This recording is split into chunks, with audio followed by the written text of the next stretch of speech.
Wellness വേ. അടുത്തറിയാം ജനകീയ ആരോഗ്യ കേന്ദ്രങ്ങളെ. ആരോഗ്യവകുപ്പ്, ആരോഗ്യ കേരളം വയനാട് എന്നിവ ICMR, കൺവർടെക്, HWCS, SHSRC പ്രോജക്റ്റിന്റെ ഭാഗമായി കമ്മ്യൂണിറ്റി റേഡിയോ മാറ്റുലിയുമായി സഹകരിച്ച് അവതരിപ്പിക്കുന്ന പരിപാടി വെൽനസ് വേ. നമസ്കാരം പ്രിയ ശ്രോതാക്കളെ. ആരോഗ്യവകുപ്പിന്റെ കുടുംബാരോഗ്യ കേന്ദ്രങ്ങൾക്ക് കീഴിലുള്ള ജനകീയ ആരോഗ്യ കേന്ദ്രത്തിലൂടെ 12 സർവീസ് പാക്കേജുകൾ നൽകി വരുന്നുണ്ട്. പൊതുജനാരോഗ്യവുമായി ബന്ധപ്പെട്ട് നൽകുന്ന ഈ സേവനങ്ങളിൽ ഗർഭകാല പരിചരണവുമായി ബന്ധപ്പെട്ടാണ് ഇന്ന് നമ്മൾ ചർച്ച ചെയ്യുന്നത്.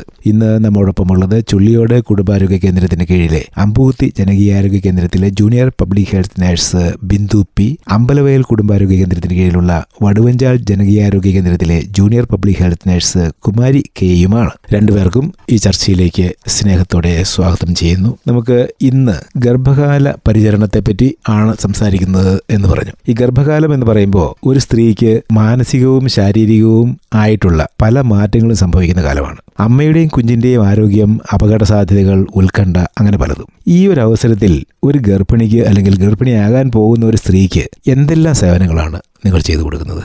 ഗർഭിണിയാവാൻ പോകുന്ന ഒരു സ്ത്രീക്ക് ജനകീയ ആരോഗ്യ കേന്ദ്രത്തിൽ നിന്നും എല്ലാ സേവനങ്ങളും തന്നെ ലഭിക്കുന്നുണ്ട്. ഇത് ശരിക്കും പറഞ്ഞാൽ ഒരു ഗർഭിണിയാവുന്നതിന് മുൻപേ തന്നെ, വിവാഹം കഴിഞ്ഞ ഉടനെ തന്നെയുള്ള ദമ്പതിമാർക്ക് അവരെ RCH പോർട്ടലിൽ എലിജിബിൾ കപ്പിളായി രജിസ്റ്റർ ചെയ്യുകയും അവർക്ക് ആവശ്യമായ ഹെൽത്ത് എഡ്യൂക്കേഷൻ ആൻഡ് കൗൺസിലിംഗ് കൊടുക്കുകയും ചെയ്യുന്നു. കൂടാതെ അവർക്ക് ഫോളിക് ആസിഡ് ടാബ്ലറ്റ്സും കൊടുക്കുന്നു. ഈ ഹെൽത്ത് എഡ്യൂക്കേഷൻ എന്ന് പറഞ്ഞല്ലോ, ഏത് രീതിയിലുള്ള ഹെൽത്ത് എഡ്യൂക്കേഷനാണ് ഇവർക്ക് ആവശ്യം? ഒരു സ്ത്രീ ഗർഭിണിയാവുക എന്ന് പറയുന്നത് ഒരു പെട്ടെന്ന് നടക്കുന്ന ഒരു സംഭവമല്ല.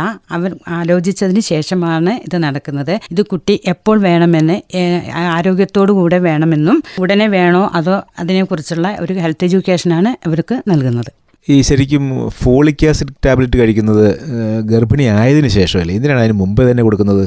അല്ല, ശരിക്കും ഗർഭിണിയാവുന്നതിന് മുൻപേ തന്നെ ഫോളിക് ആസിഡ് കഴിച്ചിരിക്കണം. കാരണം ജനിക്കാൻ പോകുന്ന കുഞ്ഞിന് ഉണ്ടായേക്കാവുന്ന പ്രധാനമായ ന്യൂറൽ ട്യൂബൽ ഡിഫക്ട്സ് തടയുന്നതിന് വേണ്ടിയാണ് ഗർഭിണിയാവുന്നതിന് മുൻപേ തന്നെ ഫോളിക് ആസിഡ് കഴിക്കണം എന്ന് പറയുന്നത്. നട്ടെല്ലിനെ ബാധിക്കുന്ന സ്പൈന ബൈഫിഡ, തലച്ചോറ്, തലയോട്ടി എന്നിവയെ ബാധിക്കുന്ന അനെൻസെഫാലി എന്നിവയാണ് പ്രധാനമായ 2 ന്യൂറൽ ട്യൂബൽ ഡിഫക്ട്സ്. ഇത് തടയാനാണ് നേരത്തെ തന്നെ ഫോളിക് ആസിഡ് കൊടുക്കുന്നത്. ഈ ഫോളിക് ആസിഡ് എത്ര മാസം വരെ നമുക്ക് കൊടുക്കാൻ പറ്റും?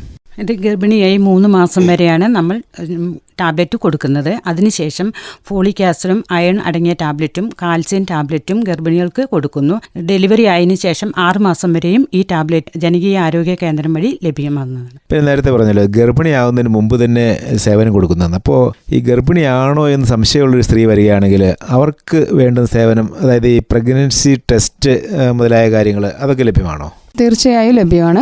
എല്ലാ ജനകീയ ആരോഗ്യ കേന്ദ്രങ്ങളിലും ഇപ്പോൾ ഗർഭിണിയാണോ എന്നറിയാനുള്ള പ്രഗ്നൻസി കാർഡ് ലഭ്യമാണ്.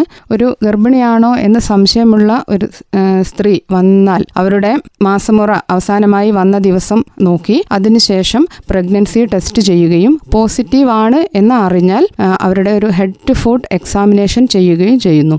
ഹെഡ് ടു ഫുട്ട് എക്സാം എന്ന് പറഞ്ഞാൽ ഹൈറ്റ്, വെയ്റ്റ്, രക്തസമ്മർദ്ദം, ഷുഗർ, അതോടെ വിളർച്ച നോക്കുന്നു, രക്തത്തിൽ HB നോക്കുന്നു.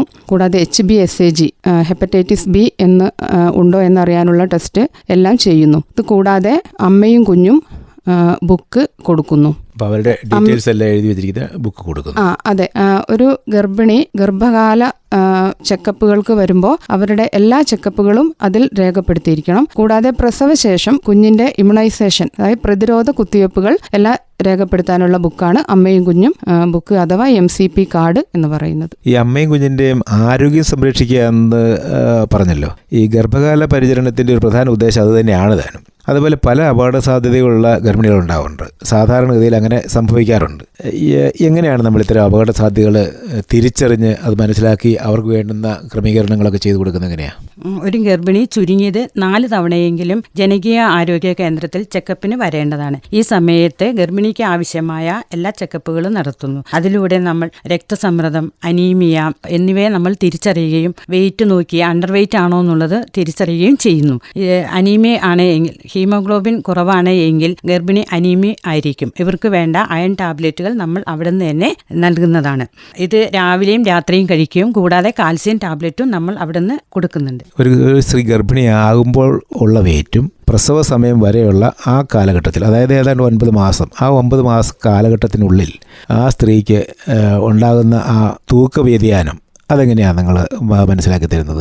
ഒരു സ്ത്രീ ഗർഭിണിയാകുമ്പോൾ ഉള്ള വെയിറ്റും ഡെലിവറി ആകുന്ന സമയത്തുള്ള വെയിറ്റും ഏകദേശം 12 കിലോ ആണ് കൂടേണ്ടത്. 12 കിലോ കൂടുകയാണെങ്കിൽ മാത്രമേ ആ അമ്മ ഒരു നോർമൽ ബേബിയെ ഡെലിവറി ആകാൻ പറ്റുള്ളൂ. വെയിറ്റ് കുറയുകയാണ് എങ്കിൽ ജനിക്കാൻ പോകുന്ന കുട്ടി പോഷകാഹാര കുറവുള്ള കുട്ടിയായി മാറും. കുട്ടിയുടെ പിന്നീടുള്ള എല്ലാ വികാസത്തെയും ഇത് ബാധിക്കുന്നതാണ്. അതായത് ഒരു സ്ത്രീ ഗർഭിണിയായി കഴിഞ്ഞാൽ പ്രസവകാലം വരെയും ഉള്ള കാലഘട്ടം വെച്ച് നോക്കുമ്പോൾ ശരാശരി 12 കിലോ തൂക്കം ഈ സ്ത്രീക്ക് കൂടിയിരിക്കണം. അതല്ലേ ഉദ്ദേശിക്കുന്നത്? അതെ.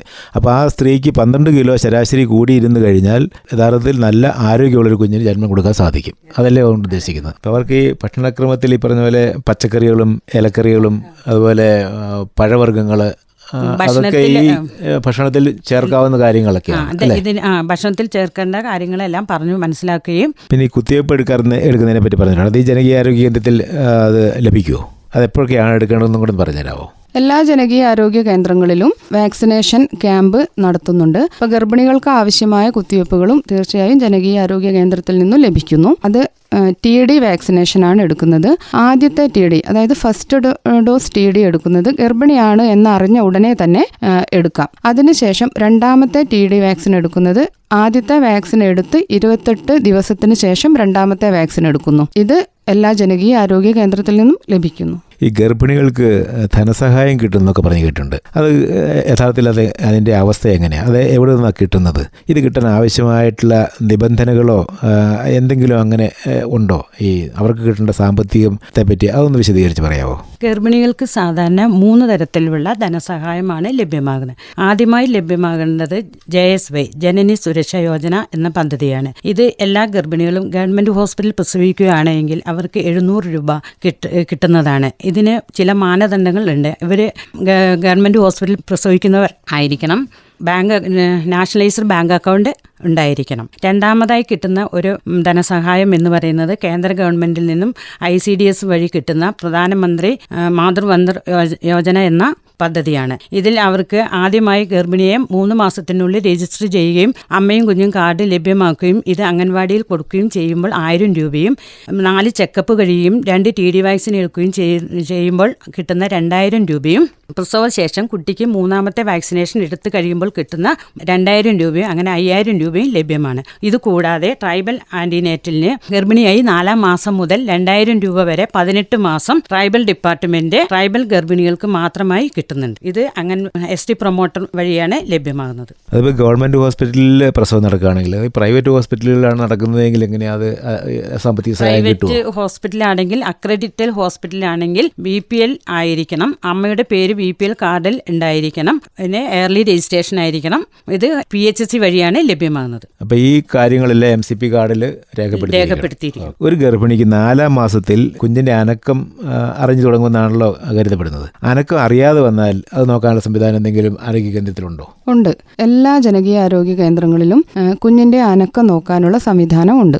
ഫീറ്റോസ്കോപ്പ്, സ്റ്റെതസ്കോപ്പ് എന്നിവ വഴി നമുക്ക് കുഞ്ഞിന്റെ അനക്കം തിരിച്ചറിയാൻ പറ്റും. ഇതുകൂടാതെ ഡോപ്ലർ വഴി കുഞ്ഞിന്റെ അനക്കം നമുക്കും അതുപോലെ കുഞ്ഞിന്റെ അമ്മയ്ക്കും കേൾക്കാനുള്ള സംവിധാനം ഉണ്ട്. ഇതെല്ലാ ജനകീയ ആരോഗ്യ കേന്ദ്രങ്ങളിൽ നിന്നും ലഭിക്കുന്നു. അപ്പോൾ ഈ സേവനങ്ങളെല്ലാം കിട്ടാൻ വേണ്ടിയിട്ട് ഈ ഗർഭിണി ജനകീയ ആരോഗ്യ കേന്ദ്രത്തിൽ തന്നെ വരേണ്ട നിർബന്ധമാണോ? അതിൻ്റെ ആവശ്യമില്ല. എല്ലാ ജനകീയ ആരോഗ്യ കേന്ദ്രങ്ങളും ജനകീയ ആരോഗ്യ കേന്ദ്രങ്ങൾ അടങ്ങിയ വാർഡുകളിലും എല്ലാ ചൊവ്വാഴ്ചകളിലും ഈ സേവനം ലഭ്യമാകുന്ന എല്ലാ ചൊവ്വാഴ്ചകളും ചില പ്രത്യേക സ്ഥലങ്ങളിൽ ക്ലിനിക്കുകൾ കൊടുക്കുന്നുണ്ട്. അതിലേക്ക് ആശമാർ വഴി ഗർഭിണിയെ എത്തിക്കുകയും അവിടെ നിന്ന് ഗർഭിണികൾക്ക് എല്ലാ സേവനങ്ങളും ലഭ്യമാകുന്നു. അതുപോലെ തന്നെ ചില ഗർഭിണികളിൽ ഉത്കണ്ഠ, ടെൻഷൻ, വിഷാദം എന്നിങ്ങനെയുള്ള ചില സ്ഥിതിവിശേഷങ്ങൾ കണ്ടുവരുന്നുണ്ട്.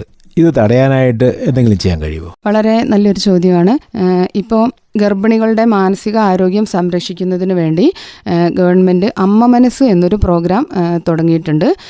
തീർച്ചയായും ഇത്തരം വിഷാദം, ഉത്കണ്ഠ, ടെൻഷൻ എന്നിവയുള്ള ഗർഭിണികളെ നമ്മൾക്ക് നേരത്തെ കണ്ടുപിടിക്കുകയും അതിന് ആവശ്യമായ ട്രീറ്റ്മെൻറ്റ് കൊടുക്കുകയും ചെയ്യാം. ഇത് ഓരോ ത്രൈമാസത്തിലും ഗർഭിണികളെ സ്ക്രീനിങ് ചെയ്യുന്നു. ആ സ്ക്രീനിങ് ചെയ്യുന്നതിലൂടെ അവർക്കുണ്ടാവുന്ന ഉത്കണ്ഠ, വിഷാദം എന്നിവ കണ്ടുപിടിച്ച് അവർക്ക് കൗൺസിലിംഗ് അല്ലെങ്കിൽ ഹെൽത്ത് എഡ്യൂക്കേഷൻ ആണ് ആവശ്യമെങ്കിൽ അതിന് റെഫർ ചെയ്യുകയും മെഡിക്കേഷൻ ആവശ്യമുണ്ടെങ്കിൽ അതിന് റെഫർ ചെയ്യുകയും ചെയ്യുന്നു.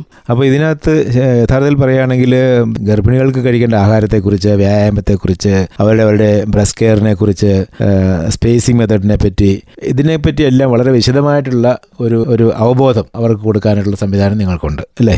ഇനി എന്തെങ്കിലും ഇതിനെപ്പറ്റി കൂടുതലായിട്ട് ഇതുവരെ പറഞ്ഞത് കൂടാതെ എന്തെങ്കിലും പറയാനായിട്ട് അല്ലെങ്കിൽ ആൾക്കാർക്ക് മനസ്സിലാകത്തക്ക രീതിയിൽ ബോധ്യപ്പെടുത്തി കൊടുക്കാനായിട്ട് എന്തെങ്കിലും ഉണ്ടോ? ശരിക്കും പറഞ്ഞാൽ ഒരു ഗർഭിണിയുടെ ആരോഗ്യം സംരക്ഷിക്കുക എന്നതിലൂടെ പുതിയൊരു തലമുറയെ, ഒരു ആരോഗ്യമുള്ള കുഞ്ഞ് ജനിക്കുക എന്നതാണല്ലോ. അതിലൂടെ പുതിയൊരു ആരോഗ്യമുള്ളൊരു സമൂഹത്തെ വാർത്തെടുക്കുക എന്നതാണ് ഒരു ലക്ഷ്യം. ഈ ഒരു ബ്രസ്റ്റ് കെയർ, സ്പേസിംഗ് മെത്തേഡ്, ആരോഗ്യം, വ്യായാമം ഇതെല്ലാം അവർക്ക് കൂടുതലായി നമ്മൾ പറഞ്ഞു കൊടുക്കുന്നുണ്ട്. ഇതിലൂടെ പുതിയൊരു സമൂഹത്തെ വാർത്തെടുക്കുക എന്നാണ് ഉദ്ദേശിക്കുന്നത്. അപ്പോൾ ഗർഭകാല പരിചരണത്തെപ്പറ്റി ശ്രോതാക്കൾക്ക് വളരെ വിശദമായ രീതിയിൽ ഏതെല്ലാം തരത്തിൽ എങ്ങനെയൊക്കെ ഭക്ഷണക്രമം അടക്കം ആരോഗ്യത്തെപ്പറ്റി ഒക്കെ വളരെ വിശദമായിട്ട് സംസാരിച്ചു നമ്മളോട് ബിന്ദു, കുമാരി എന്ന 2 ജൂനിയർ ഹെൽത്ത് നഴ്സുമാർ. ചുള്ളിയോട് നിന്നും അമ്പലവയലിൽ നിന്ന് വന്ന ഇവർക്ക് രണ്ടുപേർക്കും വളരെ വിശദമായ ഗർഭകാല പരിചരണത്തെപ്പറ്റി നമുക്ക് പറഞ്ഞ് മനസ്സിലാക്കി തന്നതിന് റേഡിയോ മാറ്റുലിയുടെ നന്ദി. വെൽനസ് വേ. അടുത്തറിയാം ജനകീയ ആരോഗ്യ കേന്ദ്രങ്ങളെ. ആരോഗ്യവകുപ്പ്, ആരോഗ്യ കേരളം വയനാട് എന്നിവ ICMR കൺവർടെക് HWCS SHSRC K പ്രോജക്റ്റിന്റെ ഭാഗമായി കമ്മ്യൂണിറ്റി റേഡിയോ മാറ്റുലിയുമായി സഹകരിച്ച് അവതരിപ്പിക്കുന്ന പരിപാടി വെൽനസ് വേ.